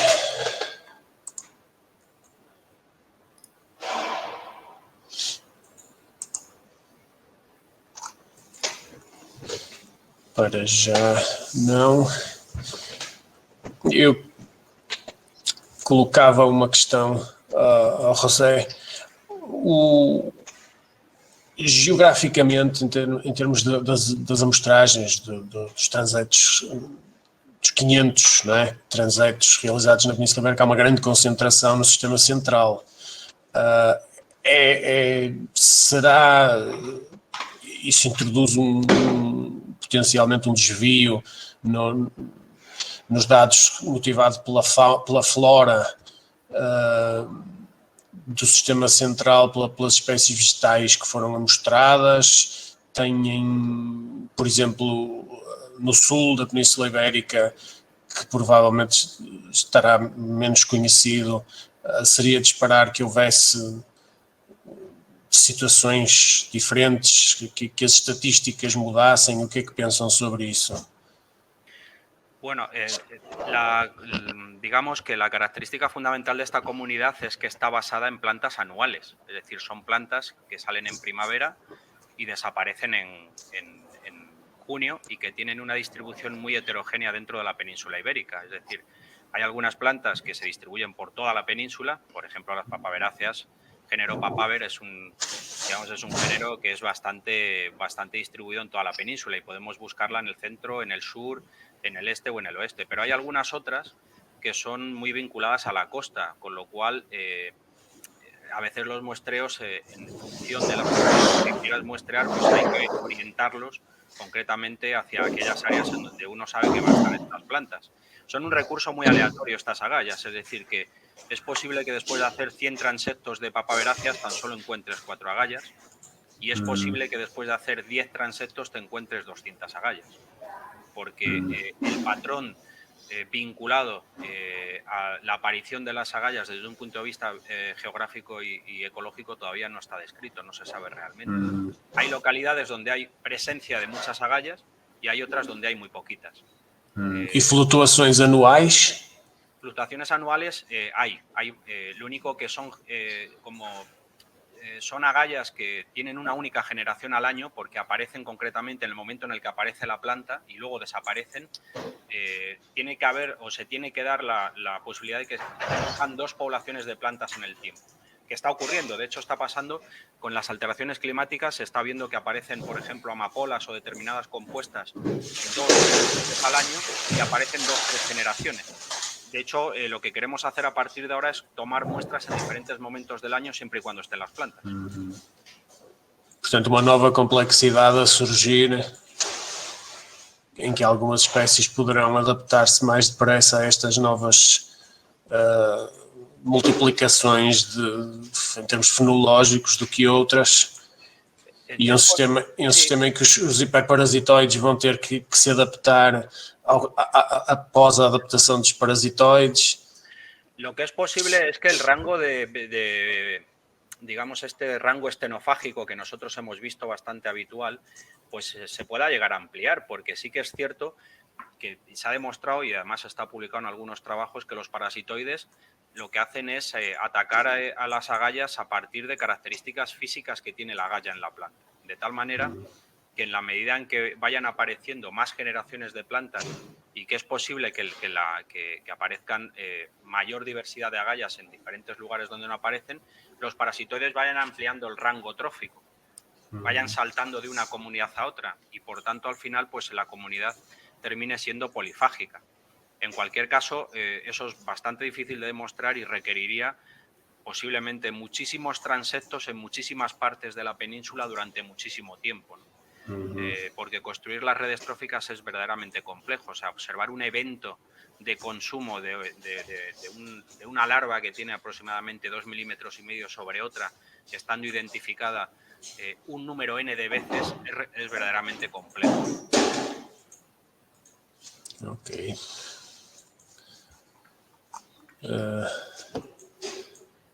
Bem, não havendo mais questões, acho que passamos à apresentação seguinte. Obrigado. E a apresentação seguinte é da Maria Teresa Ferreira, sobre o projeto Life Beatles. Ok, vamos lá ver se isto agora funciona. Um bocadinho funciona. Vamos ver aqui. Ora, já estão a ver? Já estamos. Já está. Obrigado. Ok, Já. ótimo. Então agora para algo um bocadinho diferente, eu sou Maria Teresa Ferreira, sou gestora do projeto Life Beatles, que é o primeiro projeto de conservação de insetos, ou direcionado para insetos, na região autónoma dos Açores. Este projeto não está a passar. Não sei porquê. Vou fazer assim e pronto. Tá, passou para o segundo slide, não passou? É que ele não estava a passar, não sei porquê. Passou já, passou. Ok, então para quem não está familiarizado, só fazer um bocadinho o enquadramento do que é o LIFE. O LIFE é um programa, um instrumento de financiamento comunitário e tem por objetivo contribuir para a execução, atualização e desenvolvimento das políticas e estratégias europeias na área do ambiente e do clima, através de um cofinanciamento. Foi criada em 1992 e já contribuiu com cerca de 3,4 bilhões de euros para projetos a favor da conservação da natureza e biodiversidade, entre outros. O Life Beatles, este projeto insere-se como um projeto tradicional na área da natureza e biodiversidade, que é direcionado para ações de boas práticas, para projetos piloto e também para trabalhos demonstrativos que contribuam para a implementação da Diretiva Aves, da Diretiva Habitats, assim como a Estratégia Europeia para a Biodiversidade e também para a implementação e gestão da Rede Natura 2000. Ora, um resumo do projeto, portanto, o local, como eu já disse, isto é nos Açores, em 3 ilhas, nas Flores, no Pico e na Terceira. Tem um orçamento global de cerca de 1,8 milhões de euros, em que 55% lá está cofinanciado pelo programa LIFE. Iniciou-se em janeiro de 2020 e tem o seu final previsto para o final de 2024. Os beneficiários têm 2 beneficiários, o coordenador, que é a Secretaria Regional do Ambiente e Alterações Climáticas, sendo o beneficiário associado a Direção Regional do Ambiente e Alterações Climáticas, ambos aqui dos Açores. O objetivo principal deste projeto, então, é aumentar a população, a área, a distribuição e o estatuto de conservação de 3 espécies de escaravelhos que são endémicas aqui dos Açores. É o Tarfius fluorescensis, o Trecus e o Pseudocomenes aptinoides, que estão dados como criticamente ameaçados ou ameaçados aqui nos Açores. Portanto, falando um bocadinho mais sobre as nossas espécies, o Tarfius fluorescensis, também conhecido como escaravelho cascudo da mata, é endémico da Ilha das Flores, está criticamente ameaçado, é uma espécie com hábitos noturnos, é micófago e realmente vive no solo das florestas nativas, embora possa também ocorrer em florestas exóticas. Portanto, mesmo apesar de ser uma espécie endémica, consegue adaptar-se a florestas exóticas. O nosso Trecus terrabravensis, que é o caroço da Terra Brava, é endémico da Ilha Terceira, está com estado de conservação de ameaçado, é um predador saprófago, vive nas fendas dos solos da floresta Laurisilva dos Açores, e ao contrário de outros trecos que vocês até possam ter ouvido ontem na apresentação da Sofia, este não vive em grutas, vive mesmo à superfície. O nosso Pseudocomenes aptinoides, o nosso lauroxo, é a maior das 3 espécies alvo do projeto, tem uma distribuição agora no Pico, foi também dado para São Miguel, mas já não é registado lá há mais de 3 décadas e, portanto, está considerado extinto e considera-se apenas endémico do Pico agora. Também é um escaravelho maioritariamente noturno, é um predador e também vive no solo e nos troncos das árvores nativas da floresta hiperúmida Laurisilva dos Açores. Portanto, os nossos objetivos são realmente em cada uma destas ilhas, em diferentes áreas de intervenção, que são nas zonas de distribuição destas espécies e potencial distribuição destas espécies, fazer então vários tipos de ações de conservação. Portanto, alguns conceitos-chave do projeto são realmente a reconversão, neste caso plantações de eucaliptos para os habitats nativos pré-existentes, uma renaturalização de zonas de pastagens, um restauro dos habitats nativos, de modo a aumentar a densidade de árvores e arbustos nativas, a prevenção e controlo de espécies de plantas invasoras e usando soluções baseadas na natureza para alguns trabalhos piloto. As nossas ações de conservação em si, temos várias, vou aqui falar das principais. Uma melhoria da qualidade do habitat para as 3 espécies, que engloba principalmente o controle da flora invasora, sendo que este controle da flora invasora é feito nas zonas mais pristinas de Laurisilva, em que realmente já se começam a ver alguns focos de algumas plantas invasoras e, portanto, é mesmo só uma questão de fazer o controle destas espécies. Portanto, como podem ver aqui em alguns exemplos, tanto na Terceira como no Pico, em que temos ainda algumas manchas de flora nativa, já com alguns focos de espécies invasoras e, portanto, o nosso trabalho envolve realmente fazer esse controle das espécies invasoras, o mesmo aqui nas flores com a nossa trofeira arborizada e, portanto, é um trabalho principalmente de controle. Outra ação de conservação, mais especificamente na Ilha Terceira, é a tal reconversão de florestas de eucaliptos, em que realmente vamos fazer um controlo, não só com corte controlado de eucaliptos em zonas onde o subbosque nativo já é bastante desenvolvido, como também nas zonas mais degradadas fazer realmente um corte raso da floresta. Compensar isso com a plantação de espécies endémicas, arbóreas, e também com o uso de algumas estruturas baseadas na natureza, as engenharias naturais, de forma realmente a aumentar a resiliência e a conectividade da habitat, porque isto são zonas de conectividade entre duas manchas de população. E, portanto, temos aqui alguns exemplos dos nossos operacionais e o que é que eles já estão a fazer no campo, controle de espécies invasoras, o corte dos eucaliptos.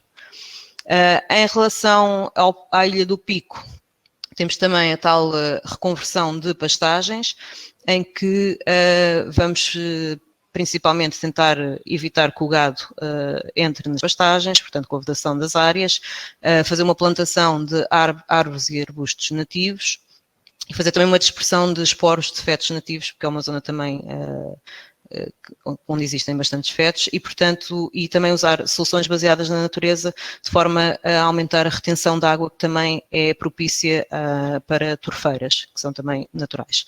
E, portanto, temos aqui alguns exemplos do que é que nós queremos fazer, não é? Portanto, a vedação das áreas, a plantação de espécies endémicas, isto já são plantios que estamos a preparar para plantar naquela zona, e também as tais soluções baseadas na natureza, de engenharia natural, de forma a criar zonas de acumulação de água para facilitar que as nossas espécies endémicas de flora possam proliferar. Em relação à Ilha das Flores, temos trabalhos piloto na criação de infraestruturas verdes, corredores verdes, de forma a unir duas populações e principalmente é uma remoção intensiva de espécies invasoras, porque são zonas de ribeiras que estão bastante degradadas e, mais uma vez, plantação de espécies nativas. E, da mesma forma, porque são ribeiras nos taludes, usar soluções baseadas na natureza, com os recursos que temos à mão, para recuperar as margens das ribeiras, estabelecendo então estes corredores verdes. Maria, mais 2 minutos. Está quase. Está Obrigado. quase. Portanto, podem ver aqui, lá está mais alguns exemplos dos trabalhos que estão a ser realizados nestas ribeiras, o controle das espécies exóticas e as soluções baseadas na natureza. E também temos ações de custódia do território, fazendo acordos com entidades públicas ou privadas por forma a promover a conservação da natureza, programas de voluntariado, com várias ações de voluntariado.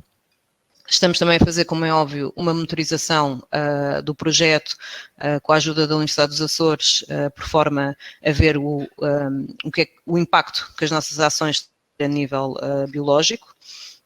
E também temos, como já foi também aqui falado, temos programas e atividades complementares de educação ambiental e sensibilização, porque também temos o objetivo de desmistificar um bocadinho esta ideia dos insetos e tentar demonstrar que realmente eles são importantes para o meio para o meio da natureza e para a conservação da natureza, e então fazemos atividades não só com as escolas, como também com o público em geral, em que realmente abrimos as nossas áreas de intervenção ao público em geral para vir visitar e conhecer e observar os trabalhos que estão a ser feitos.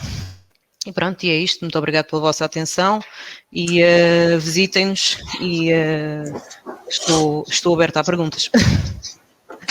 Obrigado, muito bem.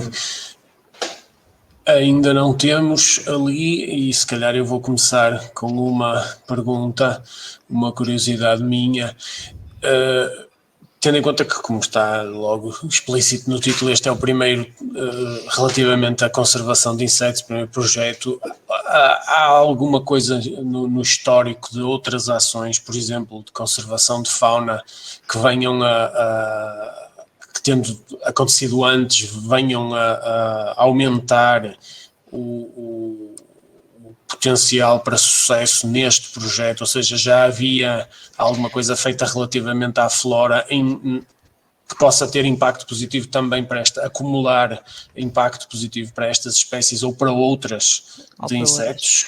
Sim, na verdade é que a Secretaria Regional do Ambiente e Alterações Climáticas já faz com o seu trabalho, tem a questão da conservação da natureza e, portanto, realmente já, pelo menos em termos de controle de espécies invasoras, nós temos as áreas de parques naturais, que são áreas que são gestionadas pela conservação da natureza e, portanto, permitem realmente que haja zonas protegidas.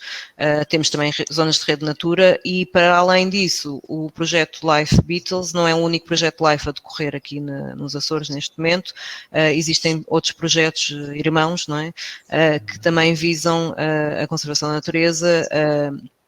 Alguns, o projeto Life IP Natura, por exemplo, mais direcionado à conservação de habitats específicos, enquanto que, por exemplo, temos o Life Vidalia, que visa proteger a espécie Azurina vidali, que é uma espécie também endémica aqui dos Açores, e é uma espécie de flora endémica, e, portanto, qualquer tipo de intervenção nesse sentido vai sempre ter influência nas nossas espécies. Aliás, mesmo as nossas espécies são usadas um bocadinho como espécie guarda-chuva, não é? Nós estamos a conservar aquela espécie, mas na verdade as ações que estamos a ter vão ter influência em todas as outras sobre espécies. A comunidade. Exato. Muito bem, muito bem. Não sei se há mais. Eu não estou por dentro do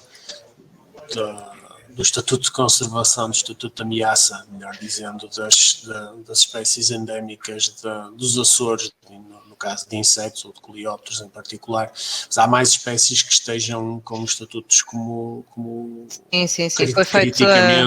Foi feita agora, recentemente, em 2017, uma revisão, isto baseado nos estudos que o professor Paulo Borges já faz há imensos anos aqui, recolhas de artrópodes aqui nos Açores e foi feita uma avaliação por parte da IUCN do estado de conservação das espécies de artrópodes aqui nos Açores e, portanto, temos uma lista atualizada e realmente há bastantes mais espécies que estão, principalmente porque lá está, como são espécies que têm um habitat tão específico, qualquer perturbação ficam sempre em perigo e quando nós vemos que, tal como com todos os outros insetos, que já foi até falado, mas as pressões humanas têm vindo a diminuir a abundância e diversidade dos insetos, portanto, quando têm habitats tão específicos e tão frágeis, são mais sensíveis. Mais vulneráveis. Exato. Ainda estão. Exato. Diz Francisco. Uma pergunta, se pudesse ser. Teresa, só favor. Teresa, falaste aí num coleóptero que estava extinto, eu já não sei quando é que foi que a minha internet cortou durante um bocadinho. O Pseudocamenos artinoides, que é a espécie do pico, estava dada ou foi registada também em São Miguel, mas já há mais de 3 décadas que nunca mais foi registada. Portanto, aliás, o espécime no qual se faz a identificação foi recolhido realmente em São Miguel e está guardado, mas desde então, ou desde pouco tempo depois, até agora, em todas as campanhas que se têm feito de amostragem na zona onde ele realmente foi observado, nunca mais se encontrou e, portanto, estamos a considerá-lo extinto, se bem que todos nós sabemos que às vezes há espécies extintas, que, até mesmo de mamíferos, que se acha que estão extintas e afinal aparece lá e portanto então com artrópodes é ainda mais fácil que estejamos apenas a não o encontrar, não quer dizer que ele não esteja lá, mas pelo menos nos últimos 30 anos não se tem encontrado. Mas estamos a falar de qualquer das maneiras de uma região que tem uma boa monitorização, uma boa amostragem comparada com muitas outras do país. Sim, porque isto já há muitos anos que a equipa do professor Paulo Borges anda aí a fazer monitorização e aliás é graças a isso que existe este projeto. Portanto, tivemos dados históricos exatamente para demonstrar que havia este declínio nas populações e daí a importância de intervir. Okay. A minha pergunta era se não havia planos para o reintroduzir. Está criticamente em perigo onde ainda existe. Onde ainda existe, exatamente. Significa que vamos tentar recuperá-lo ali primeiro e depois falamos nisso. Claro. É que normalmente uma espécie quando está extinta, costuma estar extinta em geral, né? Não é como haver uma população dadora, uma potencial população dadora. Claro, mas isto como são ilhas isoladas é preciso recuperar primeiro. Sim. E recuperar o habitat também onde iríamos. Posso só fazer uma pergunta? Claro. Teresa, obrigado pela sua apresentação e peço desculpa aos outros oradores e todas as pessoas que têm que estar aqui com alguns problemas de microfone, mas acho que está resolvido. Teresa, sentem que essas ações de educação ambiental, sobretudo, sentem que já há alguma diferença para o início sobre a aceitação destes insetos? O que eu posso dizer é, porque isto também é um projeto relativamente recente, não é? Estamos a acabar o segundo ano, sendo que o primeiro ano é sempre uma coisa mais burocrática, mas o que eu lhe posso dizer é que as ações que nós temos feito, principalmente com as escolas e com atividades para os mais novos, mas mesmo com os mais velhos também, tivemos algumas universidades sénior a visitar as nossas áreas de intervenção.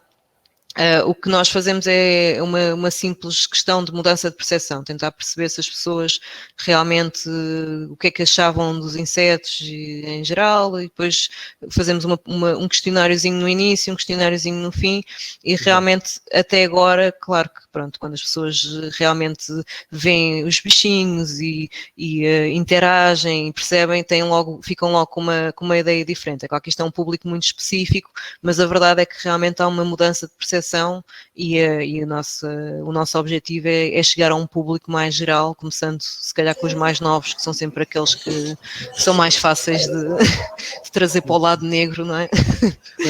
E portanto, mas nota-se que há logo uma aceitação e uma compreensão que afinal isto até são engraçados e até têm o seu papel importante e realmente é pouco a pouco. Vamos trabalhando, não é? Muito bem.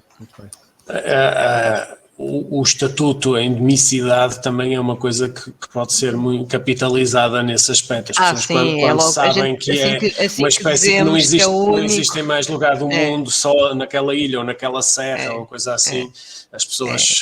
As pessoas depois têm aquele orgulho de esta espécie só há cá. Não, isso também é uma das primeiras coisas que nós dizemos, isto são espécies únicas aqui. É um ótimo argumento de venda, sem dúvida. Ora bem, e continuamos sem perguntas por escrito, por isso se calhar vamos terminar com a Teresa e passamos à Maria Santos. Muito obrigada. Obrigado.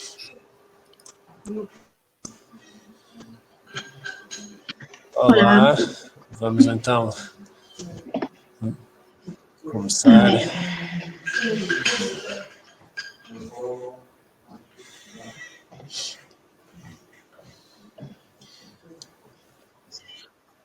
Mas não está em ecrã inteiro, não ocupa toda a pantalla.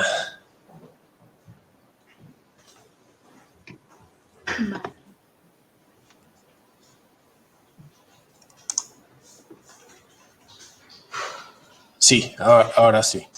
Vale. Vale, perfecto. Bueno, pues soy María Santos y bueno, soy alumna del Máster de Biología de Conservación de la Universidad Complutense de Madrid y mi trabajo consistió en valorar la influencia del tamaño del excremento en el muestreo de escarabajos coprófagos.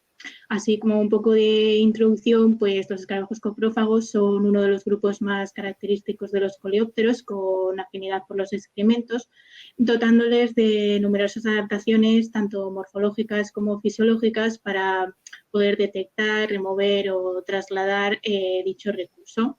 Estos escarabajos son muy importantes debido a que nos informan sobre el estado de salud de los ecosistemas debido a sus funciones. Las dos subfamilias objeto de estudio fueron estas dos. Y bueno, algunas de las características que los hacen importantes desde el correcto funcionamiento de los ecosistemas es, por un lado, que son bioindicadores. Por otro lado, tiene una fácil identificación, aunque no seas un experto. Y además su material es bastante sencillo y barato, por eso se suelen utilizar en bastantes investigaciones. Luego, por su comportamiento alimenticio y reproductivo, ayudan bastante al reciclado de nutrientes, a la eliminación de los residuos debido a su actividad descomponedora. También ayudan a la dispersión de las semillas que previamente fueron ingeridas por los animales. Y debido a la creación de nidos y galerías, también ayudan a la aireación y a la porosidad del suelo.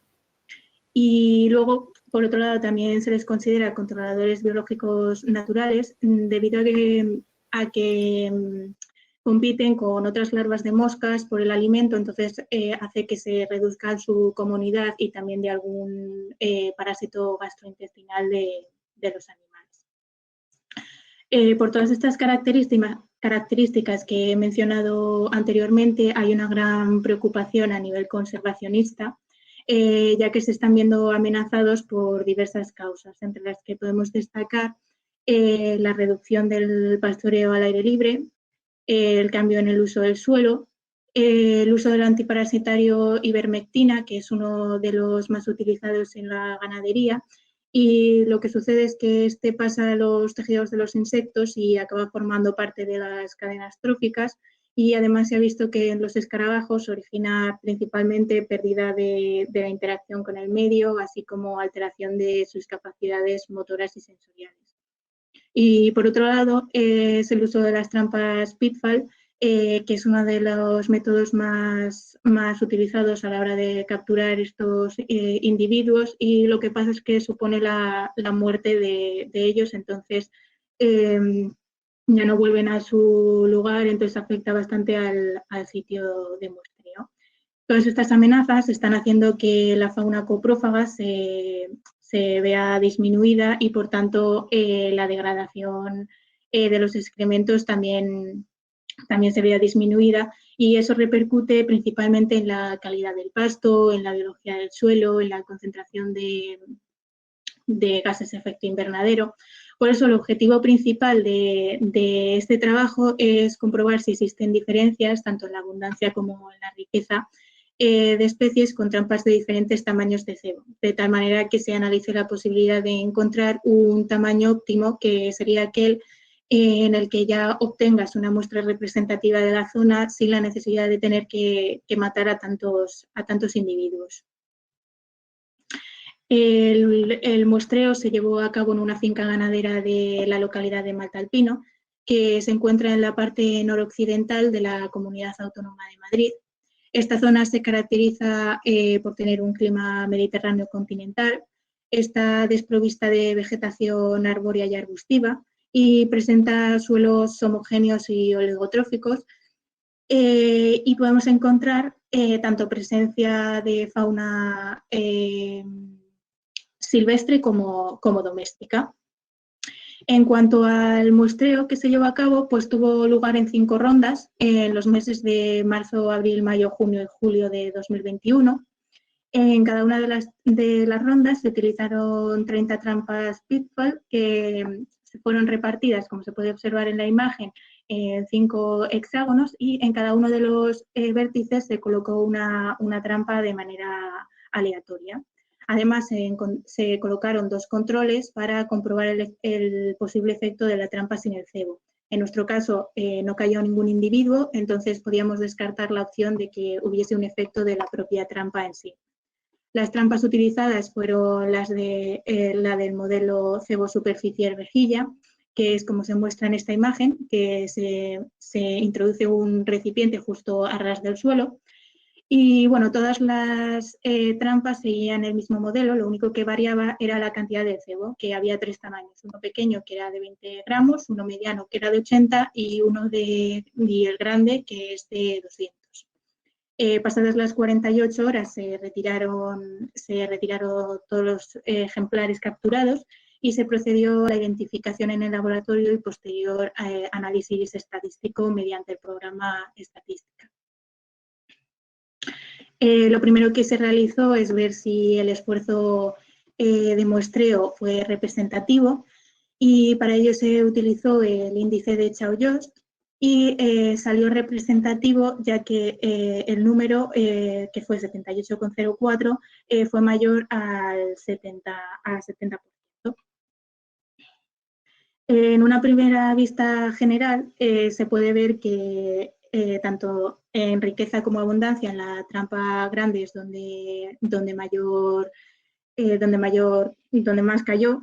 Por lo tanto, podemos decir que sí que influye. Aún así, en las siguientes diapositivas con los análisis estadísticos podemos ver cómo se apoyan estos resultados. Las 3 especies más abundantes fueron Ontofagus similis, Melinopterus esfacellatus y Ontofagus opacicolis. Además, destacamos que hubo muchísima más abundancia de escarabinos que de afodinos, y esto se debe a que los escarabinos prefieren hábitats más abiertos, que era como el sitio donde se estaba llevando lugar el estudio.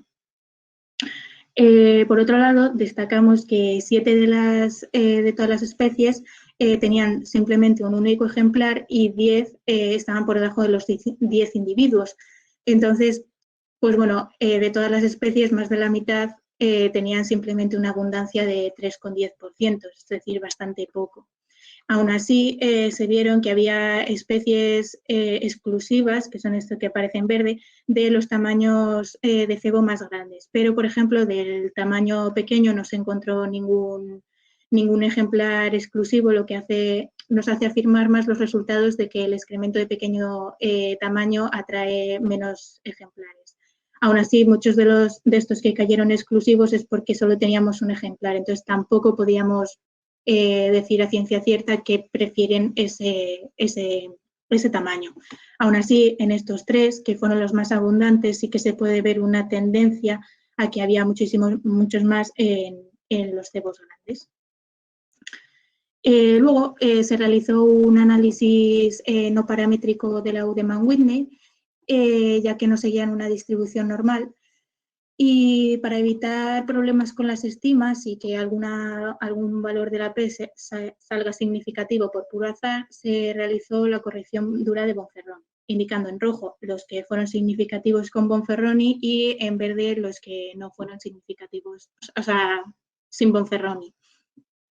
Entonces, se pudo ver que en todos había diferencias entre el pequeño y el grande, y en menor medida y en ausencia de algunos entre el mediano y el grande, haciendo el tamaño que sería entre el mediano y el grande. Luego ya, para ir terminando, el otro análisis que se realizó es uno de modelos lineales generalizados, en el que podemos ver cómo el efecto de la trampa en sí misma sí que tuvo efecto, Lo que pasa que tuvo un porcentaje pequeño debido a que este estaba enmascarado un poco por la metodología y el efecto combinado de la metodología y la fenología. Para solucionar esto y que pudiésemos ver más el efecto de la trampa, lo suyo sería hacer más muestreos cuando el clima esté más estable, debido a que hay especies que se ven más beneficiadas dependiendo de la época del año. Estas diferencias se pueden deber a que, por ejemplo, los excrementos de mayor tamaño producen más sustancias volátiles, entonces atraen a más individuos. Además, también habría menor competencia de los recursos y, por lo tanto, menos luchas en los excrementos grandes, mientras que en el excremento pequeño se seca con mayor rapidez, entonces dificulta más la alimentación y la reproducción. Y como una mejora para este estudio, como ya he mencionado, sería aumentar el número de muestreos para evitar que tengamos un único ejemplar de una especie y para intentar reducir lo máximo posible el efecto de la meteorología y la fenología. Además, para precisar un poco más el tamaño óptimo, lo suyo sería añadir tamaños de excremento más grandes. Y ya, bueno, por conclusión, pues como hemos observado, el tamaño del cebo sí que influye sobre la riqueza y la abundancia. Entonces, es un factor bastante importante a la hora de llevar a cabo los estudios sobre coprófagos para tener unos datos fiables y representativos de una zona sin tener que provocar la muerte innecesaria de los individuos. Y esto pues tiene un gran interés desde el punto de vista conservacionista por su funcionamiento en el ecosistema. Y bueno, muchas gracias y espero que os haya gustado.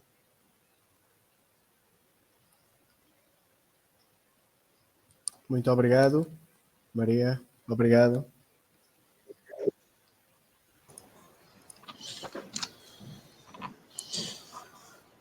Ora bem, continuamos com o mesmo número de questões que houve para as apresentações anteriores. Eu vou, mais uma vez, dizer qualquer coisa. Acho, em primeiro lugar, acho ótimo, acho mesmo muito bom que tenham este tipo de abordagem ao problema da mortalidade, da grande mortalidade que este tipo de amostragens causa. E eu vou tendo alguma atenção ao que vai sendo publicado, principalmente para a Península Ibérica, de trabalhos sobre Scaraboidea, e ainda recentemente vi um trabalho que saiu, que tinha uma amostragem de um ciclo anual e eram mais de 20 mil exemplares capturados. Se houver várias equipas a dedicar-se a este tipo de fauna em vários pontos da Península Ibérica, a fazerem capturas na casa dos 20 ou dos 30 mil, não estamos a falar de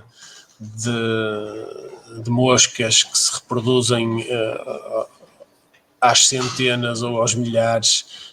Estamos a falar de espécies às vezes com 2 centímetros, 1,5 centímetros, com fecundidades muito diferentes. Portanto, é realmente um problema que fazem bem em considerar. Mas pelo que vejo, os resultados não são muito animadores em termos de, para já, com estes dados, de se conseguir reduzir o tamanho do atraente e, portanto, reduzir as capturas em termos de número de indivíduos, certo? Este é o primeiro trabalho que estão a fazer com esse objetivo, mas ainda não se chega, ainda não se vai bem na direção que se pretendia, certo, Maria?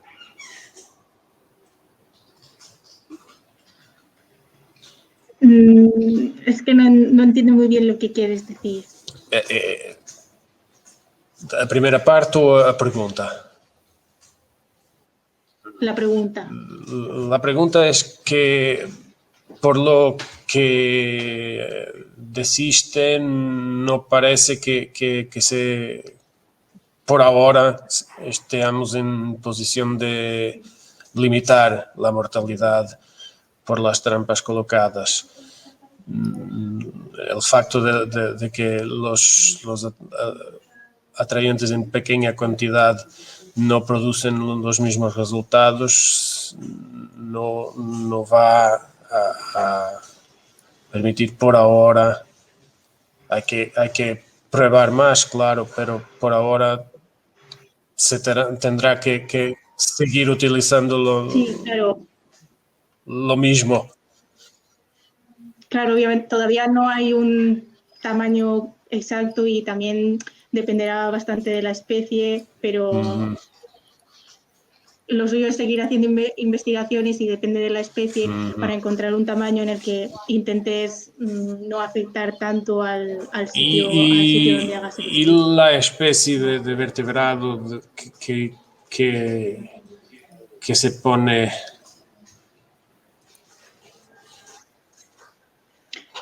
Bueno, en este estudio se puso excremento de búfalo.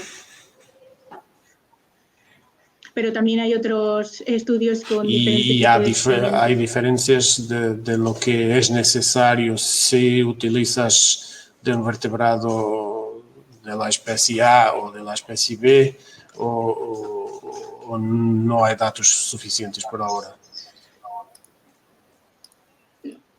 No sabría decirte exactamente.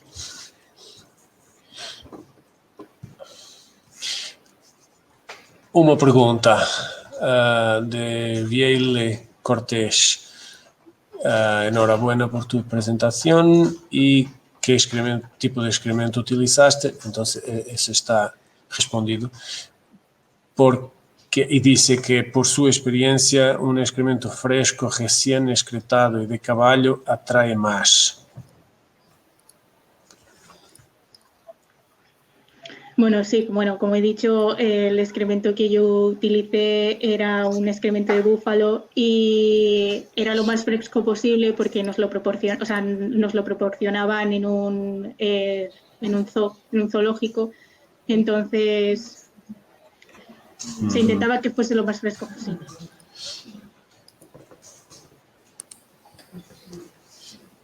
Ok. Não sei se... Acho que não temos mais perguntas. Se não houver mais... Sim.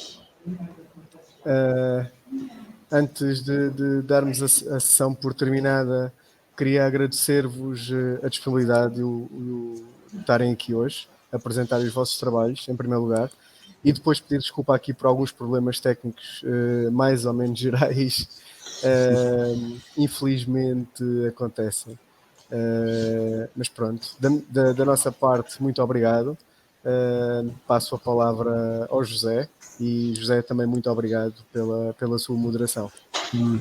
Obrigado, eu também não tenho muito mais a dizer, só agradecer as apresentações e enviar cumprimentos e saludos a todos.